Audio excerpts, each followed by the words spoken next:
Burkina Faso military ruler, Captain Ibrahim Traoré, has opened the West African nation's first state-owned bank.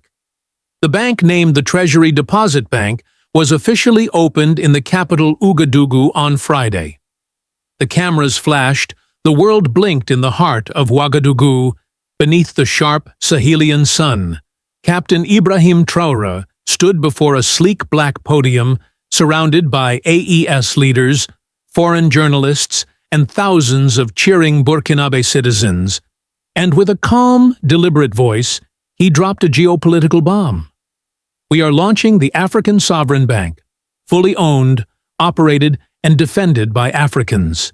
1 billion, no Western control, no colonial signatures, just freedom, silence, then eruption. It wasn't just a bank, it was a revolution built brick by brick from gold reserves, resource exports, and crypto-backed trade flows between AES, Russia, China, and Venezuela. Located in a high-security district of Ouagadougou, the African Sovereign Bank would fund infrastructure, energy, and defense exclusively for African states that reject the IMF, the CFA franc, and U.S. control for decades. Africa had been loaned to death, sold promises by Washington and Paris, only to be handed debt traps and economic chains. Traoré had just changed the rules, but not everyone applauded. 6,000 miles away in a private meeting in Palm Beach, Donald Trump's inner circle received the news with fury.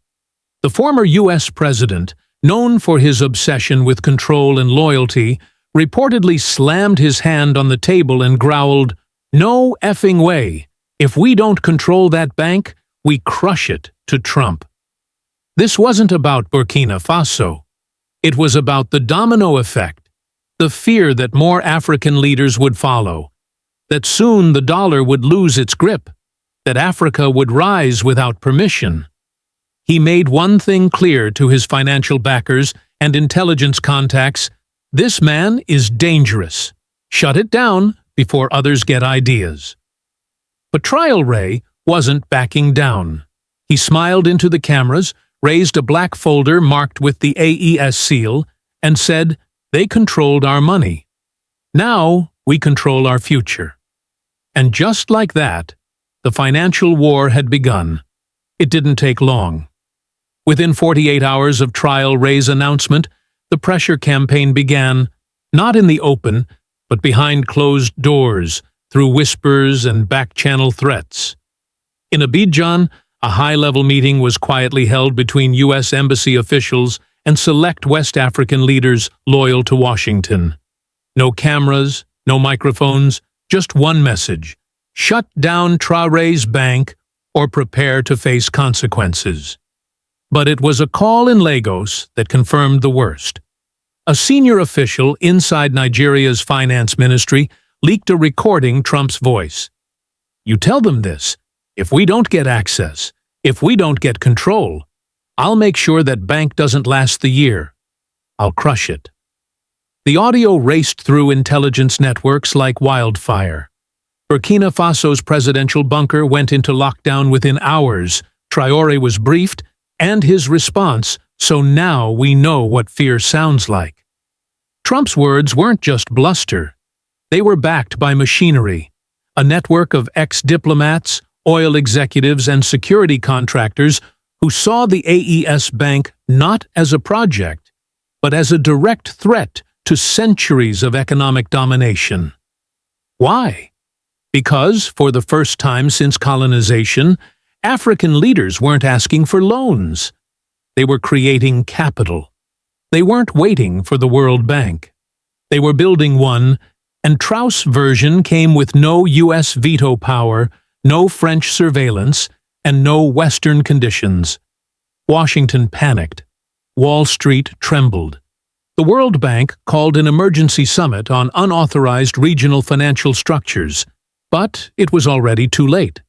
The AES Bank's servers had gone live. Digital wallets were issued in Mali, and Niger test transactions were processed in Chinese yuan and Russian rubles, not dollars. Traoré had set fire to the global financial map, and now, with Trump openly declaring war, the question wasn't if the West would strike back. It was how hard and how fast they underestimated him to the West. Ibrahim Traoré was just another transitional soldier, a name that would fade in a year or two, replaced by the next puppet in a suit. But while they watched for coups, he was building a revolution from the ground up. It started quietly. First, Traoré nationalized key, old reserves, cutting out French intermediaries. Then he moved on lithium and phosphate. Within a year, Burkina Faso had repatriated nearly $900 million worth of resources, enough to finance a sovereign institution without borrowing a dime. But Traoré knew money alone wasn't enough. He needed security. He needed tech. He needed partners that didn't carry centuries of chains. So he turned to Russia, North Korea, China, and Iran, the very countries the West warned him against. From Moscow came the encryption frameworks, banking systems resistant to swift manipulation and U.S. cyber interference. From Pyongyang came military-grade server protections and a blueprint for data independence from Beijing digital currency consultants and cloud infrastructure tailored for Pan-African transactions. But the soul of the project stayed local. Buka Bay engineers coded the app. Nigerian data teams audited transactions. Malian economists drafted the first 10-year financial roadmap. The bank's headquarters, a newly fortified structure in Ouagadougou, built over the ruins of an old French command post. Symbolism was not an accident. And the name Banque Souvenir Africaine, the African Sovereign Bank, AES, owned African-run and bound by one law: no Western ownership ever. By the time the West noticed the system was already live. Pilot programs launched in border towns, microloans distributed to farmers backed by local gold, not foreign credit. And for the first time, an African currency stabilized itself without France's approval. Traoré didn't just build a bank, he built a weapon, a financial weapon that could outlast bullets, a system that, if left unchecked, could inspire 30 more African nations to abandon the IMF. He smiled when the first transfer cleared and whispered to his inner circle, "This is what freedom feels like." The bank went live, and within 72 hours, the attacks began. Not with missiles, not with troops, but with sanctions, shadow bans, cyber strikes, financial warfare. The U.S. Treasury issued a quiet directive: all American firms must cease interactions with entities linked to the African Sovereign Bank Visa and MasterCard blacklisted AES nations from their networks. SWIFT, under pressure from Washington, blocked cross-border transfer codes tagged with Birkenau Bay and Melian digital IDs, and U.S.-based crypto exchanges began auto-flagging wallets from Ouagadougou, Niamey, and Bamako as high risk. It was economic siege 2.0, but Traoré was ready. He had already partnered with Russian and Chinese payment networks. Bypassing SWIFT, entirely digital yuan pipelines went live. African crypto engineers built a native AES coin backed by a combination of gold and strategic minerals, not dollars. Still, the West escalated. A coordinated effort froze $230 million in AES, linked offshore assets. Accounts held in Singapore, the UAE, and even South Africa were suddenly under investigation. IMF officials gave statements laced with panic. This kind of isolated, unauthorized financial structure could cause a ripple effect, destabilizing the global economy. Translation: it threatens our monopoly inside Burkina Faso's National Treasury Command. Digital dashboards lit up with red alerts, flags from Citibank, Barclays, Société Générale. The West was trying to cut the oxygen, but Traoré had already built a new set of lungs. He turned to the camera in a televised emergency address and said, "You steal our assets, we print new ones. You freeze our accounts, we open our own, and if you try to crush us again, we will teach you that Africa has learned to breathe fire. Mali responded by moving $70 million into the AES Bank. Niger announced plans to transfer all foreign reserves into the new system. The siege wasn't stopping the bank. It was fueling it. And while the West kept playing by old rules, Traoré had just rewritten the game. He had waited long enough. Donald Trump, now a private citizen, but still commanding global influence, and deep-pocketed backers decided to go public. The gloves were off from his Mar-a-Lago estate during a closed-door summit with international energy and banking executives. Trump delivered his message loud and clear. I've built empires. I've dealt with rebels. But this guy, TRAORÉ, he's starting a financial mutiny. If we don't control that bank, we end it one way or another. Those weren't just words. Behind the scenes, Trump's network of corporate loyalists activated a campaign of economic blackmail. Several African leaders were contacted, millions of dollars promised in exchange for withdrawing support from the AES Bank. Some caved, most didn't, and the more Trump pushed, the more Traoré resisted. The former U.S. president even went so far as to pressure UAE intermediaries to leak AES financial infrastructure maps, trying to identify server locations and weak points in the network. Meanwhile, a private lobbying firm in Washington, linked to Trump-era officials, filed a formal petition labeling the African Sovereign Bank a financial threat to global stability and U.S. security. The message was clear: give us control or be treated as enemies. TRAORÉ'S inner circle intercepted emails from known U.S. intelligence proxies. One leaked memo read: Target Burkina Faso's financial sovereignty before it spreads that same night. Traoré called an emergency cabinet meeting. No fanfare, no long speeches, just one sentence. If Trump wants war, he'll get something worse: a free Africa that doesn't flinch.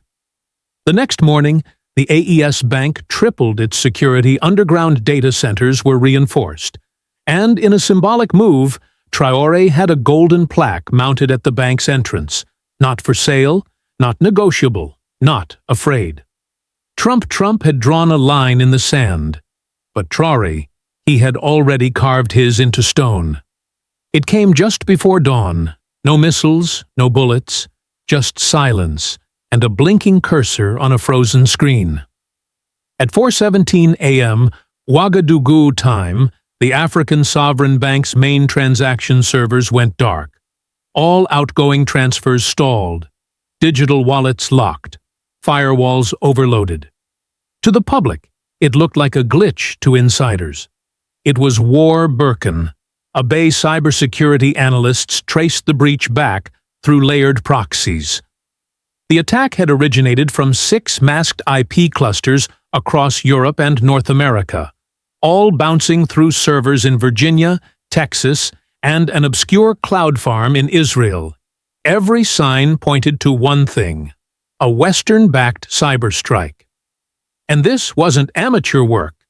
The malware used was Zero Dawn, a signature digital weapon once deployed by U.S. agencies to destabilize Iranian banking infrastructure.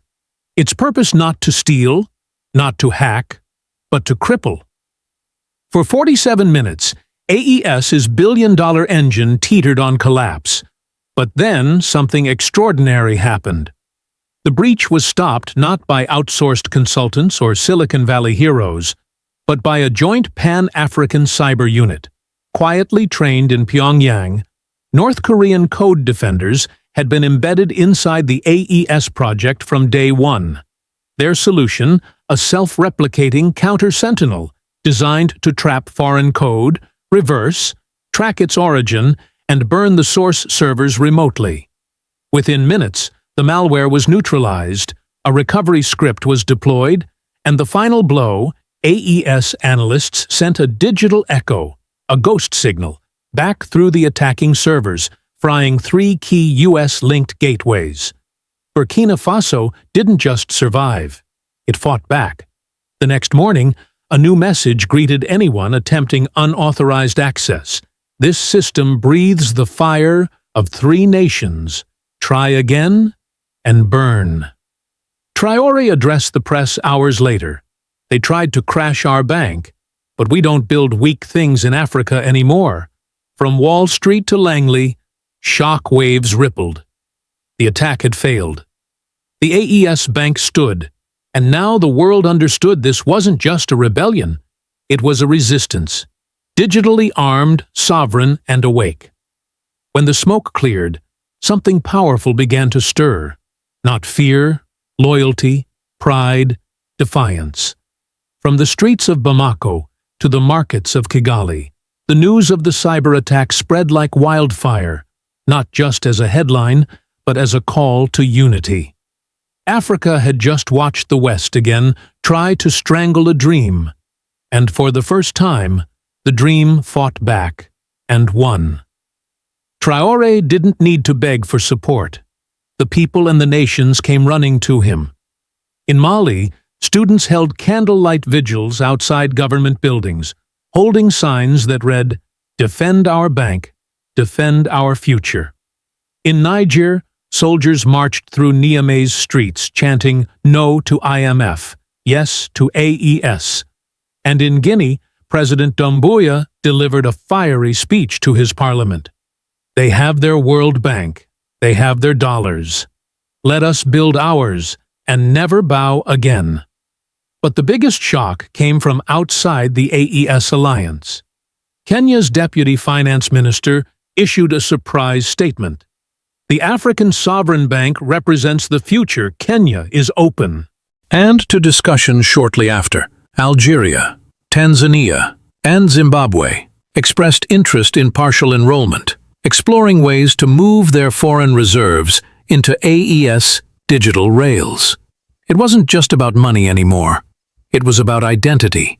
African influencers, artists, and musicians joined the wave. A Nigerian rapper dropped a track called Bank of the Brave in Accra. Murals went up showing Traoré as a warrior, guarding a digital vault. Hashtags like Air Our Bank, Traoré Bank, and African Money for Africans began trending globally. Meanwhile, African diaspora communities in Europe and the US launched donation drives to support tech development for the bank. One viral tweet read, "They colonized us with gold.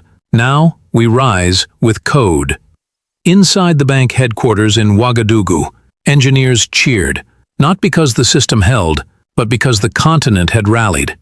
Traoré stood before his staff and simply said, "We didn't just survive the attack, we became unshakable because of it." He had kept quiet long enough.